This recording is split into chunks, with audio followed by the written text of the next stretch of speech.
Hello बच्चों और प्यारे दोस्तों, मैं आप लोगों के सामने आज एक नए टॉपिक के साथ आ रहा हूं और ज़रूरी जानकारी देना चाहता हूं। वो है राष्ट्रवाद। राष्ट्रवाद क्या है, इसकी हम परिभाषा आपको देंगे। हालांकि आप लोगों के पास बहुत सारी परिभाषाएं होती है और अलग अलग दार्शनिकों ने, अलग अलग लेखकों ने राष्ट्रवाद की एक बढ़िया सा परिभाषा दिया है, लेकिन मैं भी दूंगा। राष्ट्रवाद के बाद हम आपको प्रथम विश्व युद्ध यानी कि फर्स्ट वर्ल्ड वॉर के बारे में बताएंगे। राष्ट्रवाद को इंग्लिश में हम नेशनलिज्म कहते हैं और आपको 8th class, 9th class, 10th class सब में राष्ट्रवाद की पढ़ाई कराई गई है। 10th क्लास का पहला चैप्टर ही राष्ट्रवाद है, जिसमें आपको बताया गया है कि मुसोलिनी से लेकर बिस्मार्क तक, या इटली के जुसेप्पे मौसनी, गैरिबाल्डी, सब ने राष्ट्रवाद के तहत अपने देश को एकीकरण किया। तो और इंग्लैंड हो या फिर फ्रांस हो या जर्मनी हो, सबका जो इंटीग्रेशन हुआ, एकीकरण हुआ, वो सिर्फ राष्ट्रवाद के कारण हुआ। क्योंकि राष्ट्रवाद के आने से देश में अपने संस्कृति और अपने रीति रिवाजों के प्रति लोगों का रुचि बढ़ा। तो आइए हम राष्ट्रवाद को देखते हैं और राष्ट्रवाद को समझते हैं कहाँ से आया। सबसे पहले राष्ट्रवाद क्या है, व्हाट इज नेशनलिज्म। तो हिंदी में कि जब किसी देश के नागरिक अपने देश के मान, सम्मान तथा विकास के लिए कुछ भी करने को तैयार रहता है, इस स्थिति को हम राष्ट्रवाद कहते हैं।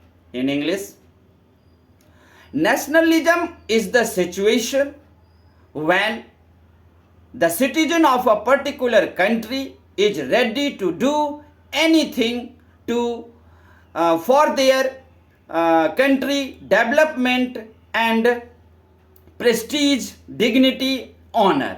This term is known as nationalism.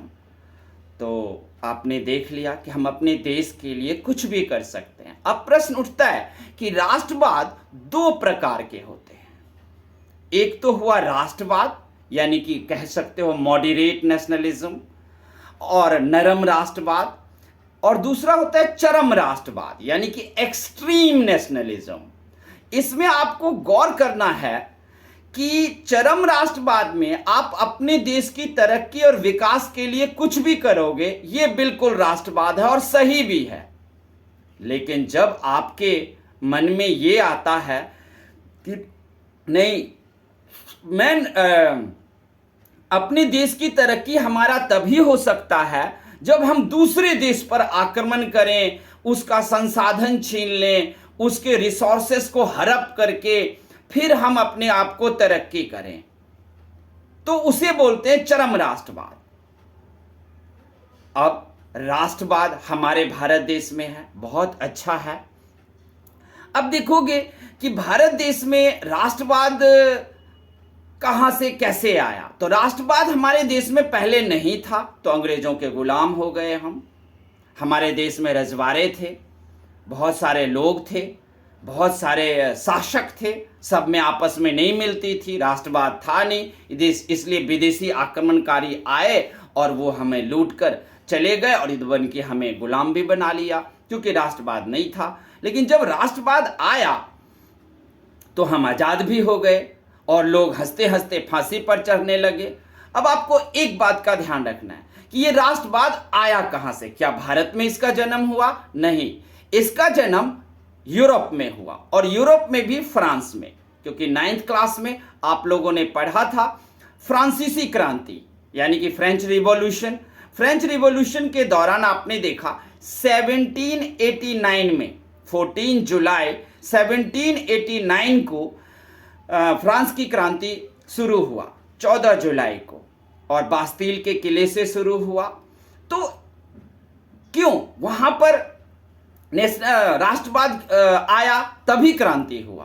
क्योंकि तो हम कह सकते हैं कि यूरोप में फ्रांस नामक देश से राष्ट्रवाद की शुरुआत हुई और फिर वहां से धीरे धीरे करके ये पूरी दुनिया में फैलते गए और पूरी दुनिया में गए।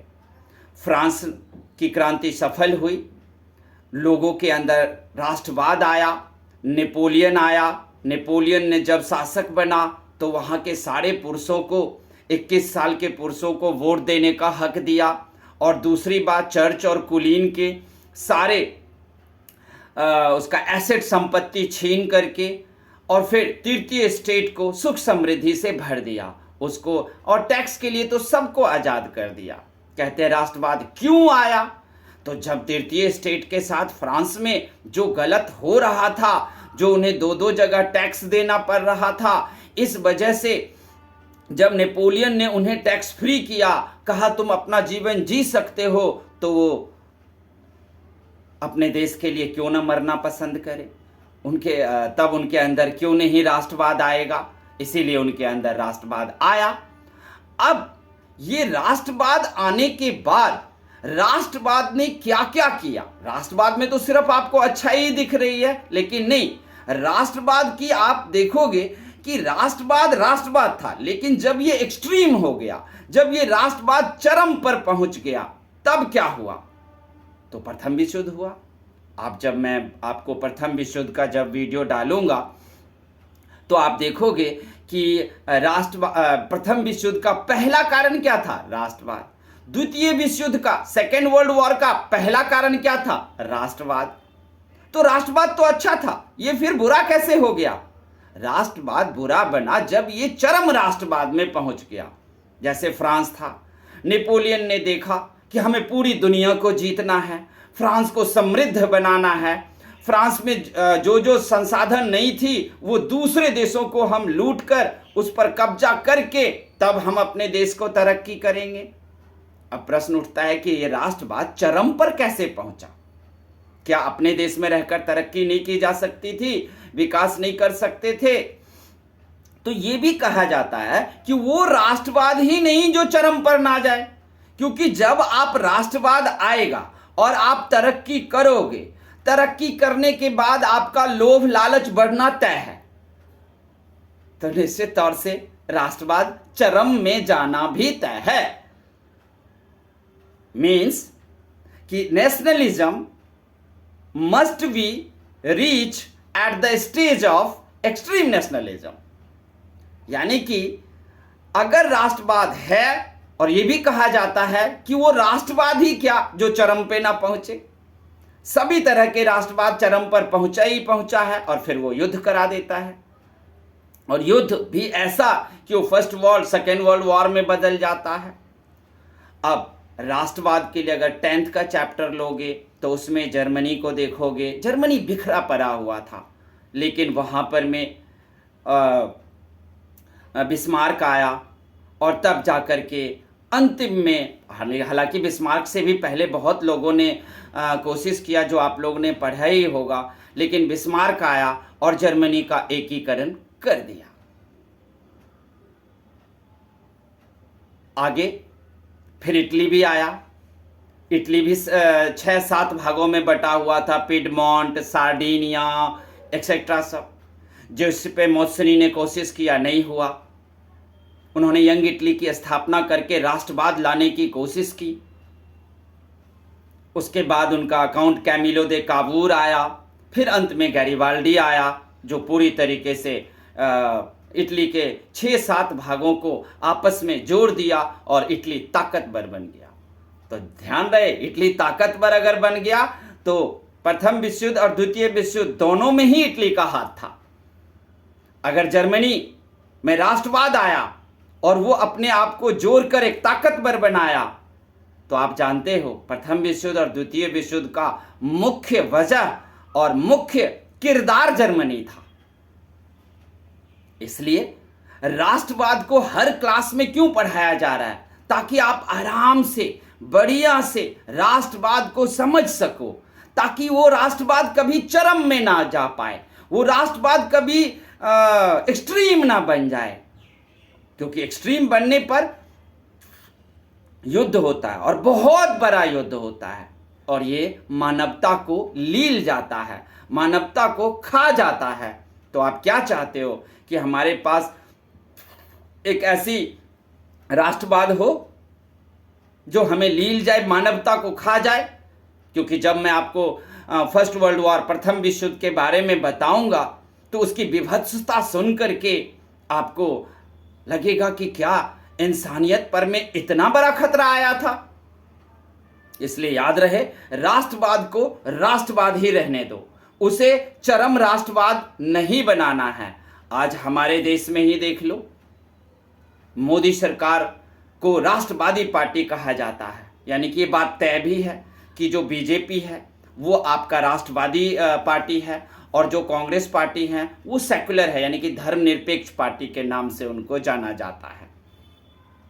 राष्ट्रवादी है, मोदी आया है, 15 साल से हैं, उसने अपने देश के मान सम्मान प्रतिष्ठा के लिए हर काम किया है, लेकिन उसने किसी पर आक्रमण नहीं किया है। बहुत बारी पाकिस्तान ने, चीन ने हमारे साथ ज्यादती की है, हमारे साथ बुरा किया है और जनता ने सोशल साइट्स के जरिए मोदी को संदेश भी दिया कि पाकिस्तान और चीन को सबक सिखाया जाए। लेकिन मोदी जानता था हम तो एक राष्ट्रवादी नेता हैं, राष्ट्रवादी पार्टी से बिलोंग करते हैं, और अगर हमने आक्रमण कर दिया तो फिर राष्ट्रवाद पर क्या आ जाएगा, इल्जाम आ जाएगा कि राष्ट्रवाद चरम पे पहुंच गया और चीन पाकिस्तान से युद्ध करा दिया। तो दोस्तों, राष्ट्रवाद तक रहना चाहिए। आप इंग्लैंड को देख लो, इंग्लैंड था, हॉलैंड था, स्कॉटलैंड था, वेल्स था, सबको जोड़ करके, आयरलैंड को जोड़ करके इंग्लैंड ने अपने आप को एकीकरण कर लिया और बहुत ताकतवर बना लिया। लेकिन ताकतवर बनने के बाद इंग्लैंड ने पूरी दुनिया में व्यापार किया और 75% पृथ्वी के भाग को अकेले इंग्लैंड ने कब्जा कर लिया। लेकिन बाद में क्या हुआ, उसी राष्ट्रवाद के कारण इंग्लैंड ने प्रथम विश्व युद्ध लड़ा और कमजोर पड़ना शुरू हो गया। फिर उसे द्वितीय विश्व युद्ध लड़ना पड़ गया और द्वितीय विश्व युद्ध, सेकेंड वर्ल्ड वॉर के बाद इंग्लैंड अंदर से खोखला हो गया। It became hollow. ये पूरा का पूरा खोखला बन गया इंग्लैंड और अपने किसी भी उपनिवेश पर शासन करने के लायक तक नहीं रहा। इसलिए उसे भारत जैसे देश को भी छोड़कर भागना पड़ा, ताकत ही नहीं रहा। तो राष्ट्रवाद ने क्या किया, युद्ध कराया, मानवता पर अपराध किया। तो मैं क्या कह रहा हूं कि कल से राष्ट्रवाद छोड़ दो? नहीं, हम राष्ट्रवाद नहीं छोड़ेंगे। हम अपने देश की एक इंच जमीन किसी को नहीं देंगे। हम अपने देश में पढ़ेंगे, लिखेंगे, साइंटिस्ट बनेंगे, एक से एक तरक्की करेंगे, विकास करेंगे। लेकिन उस विकास और तरक्की के रास्ते में यह भी याद रखना है कि हम चरम में नहीं पहुंचेंगे। हमारे पास संसाधन नहीं है तो हम दूसरे देश को कब्जा करके और उसका संसाधन छीनेंगे। हम ऐसा नहीं करेंगे, इस बात को ध्यान रखना है। तरक्की के रास्ते में कब आपका मन विचलित हो जाएगा, कब आप पागल हो जाओगे और चरम राष्ट्रवाद की तरफ पहुंच जाओगे, उधर नहीं जाना है हमको।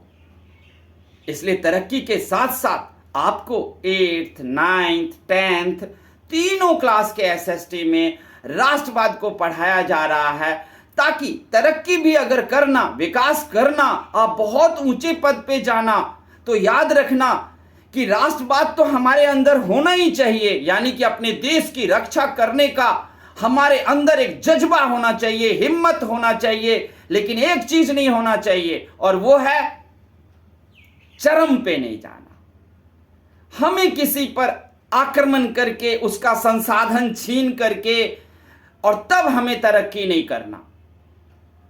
इंग्लैंड ने किया, इटली ने किया, जर्मनी ने किया। आप देख लो ना, आपको क्यों पढ़ाया जा रहा है कि जर्मनी में राष्ट्रवाद आया, फ्रांस में राष्ट्रवाद आया, इटली में राष्ट्रवाद आया, इंग्लैंड में राष्ट्रवाद आया। चारों ने मिलकर के 2 विश्व युद्ध पूरी दुनिया में करा दिया और पूरी दुनिया को तबाह कर दिया।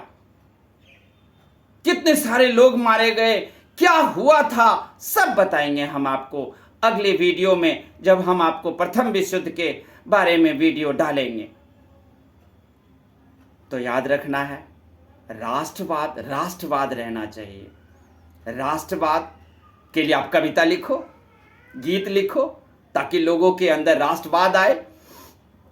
अपने देशभक्तों को पढ़ो, अपने स्वतंत्रता संग्राम के दौरान जो भी लोग शहीद हुए, भगत सिंह, चंद्रशेखर आजाद, उनको पढ़ो और हिम्मत से भर जाओ कि हम अपनी देश की रक्षा करेंगे। लेकिन हमें किसी पर पहले अटैक या आक्रमण नहीं करना है।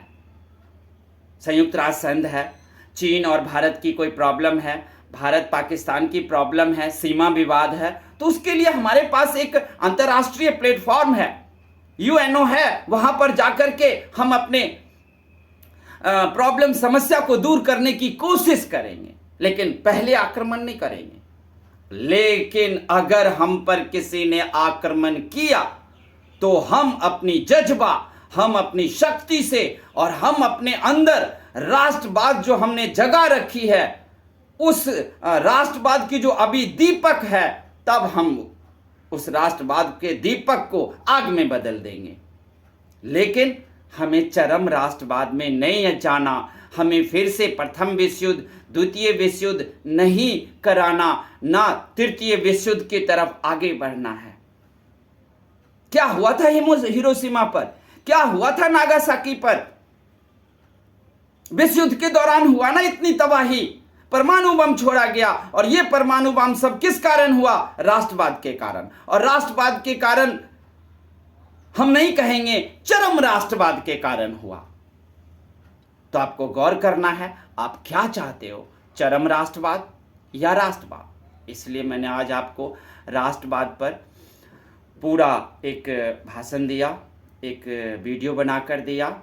और अगर ये आपको अच्छा लगता है तो आप चैनल को सब्सक्राइब जरूर करना और कमेंट में डालना जो भी गलती हो, क्योंकि अभी थोड़ा अच्छा मैं वीडियो नहीं बना पाता हूँ। और जितने भी वीडियो बनते हैं दुनिया में, उनके पास टेक्नोलॉजी है, बहुत सारी चीज़ें हैं, लेकिन मैं तो साधारण सा बनाकर आप लोगों के पास पेश कर रहा हूँ, क्योंकि मेरे पास है नहीं कुछ। तो जितना भी हो सकता है मैं आप लोगों के लिए कर रहा हूँ और आगे करता रहूँगा। जो भी मेरे पास संसाधन है उसी के जरिए मैं आप तक ज़रूरी जानकारी पहुँचा रहा हूँ। तो तब तक के लिए धन्यवाद। फिर आगे में हम राष्ट्रवाद ने ही फर्स्ट वर्ल्ड वॉर, प्रथम विश्व युद्ध को लाया, हम उसको भी अगले वीडियो में डालेंगे और उस पर काम करेंगे। तब तक के लिए आप बच्चों और हमारे दोस्तों को धन्यवाद। तब तक के लिए आप हमारे चैनल को सब्सक्राइब और कमेंट जरूर करना। अभी मैं देख रहा हूँ, मैं वीडियो बना रहा हूँ तो बहुत सारी गलतियाँ हो रही हैं, क्योंकि मैं एक्सपर्ट नहीं हूँ। तो उन गलतियों को भी आप माफ़ कर देना, और जो गलती है उसे कमेंट में डालना, ताकि मैं आगे दिन अपने में सुधार कर सकूँ। Okay, thank you.